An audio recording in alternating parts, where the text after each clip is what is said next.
आणि मला नाही वाटत यावेळेस काही करून फडणवीस साहेब मराठीची जागा करते म्हणून. नसता राजकीय करिअर खलास. समाजापेक्षा मोठा कुणी नाही. भाजप नाही, काँग्रेस नाही, राष्ट्रवादी नाही, शिवसेना नाही, काँग्रेस नाही, बेसराम नाही. जातीपेक्षा मोठं कुणी नाही. हे एकदा सुईला लागलं, मराठवाड्याचं गॅझेटियर आणि पश्चिम महाराष्ट्राचं गॅझेटियर एकदा सुईला लागलं, एकदा दिल्लीला जाऊ.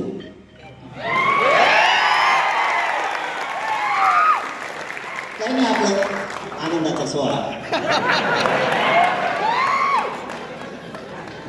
आनंदाचा सोहळा. अरे बघायला पाहिजे नाही रे? मला एक सांगा, नुसता इतिहास आहे म्हणून उपयोग आहे का?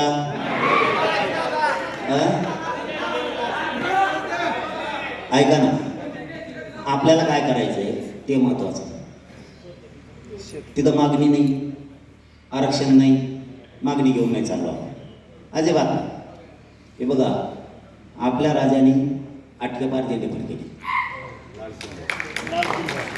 अफगाणिस्तानपर्यंत अटक कटक, दिल्लीला सुद्धा झेंडा फडकेला. कुठं फडकेला कोणाला माहिती का?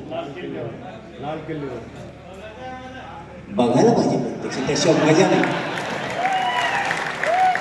आपल्यातल्या बऱ्याच बांधवांनी मुंबई आपल्यासून बघितली नव्हती, मस्त बघितली की नाही?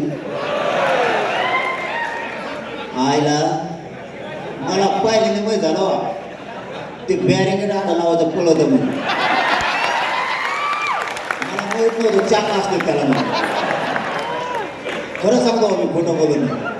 त्याचे रंग म्हातारे बाबा बसले, एक आपले पोलीस भाऊ आले आणि त्या पोलीस बांधव सांगितलं, बाबा तुम्ही बाजूसारखा. ते म्हणजे फक्त एक चक्कर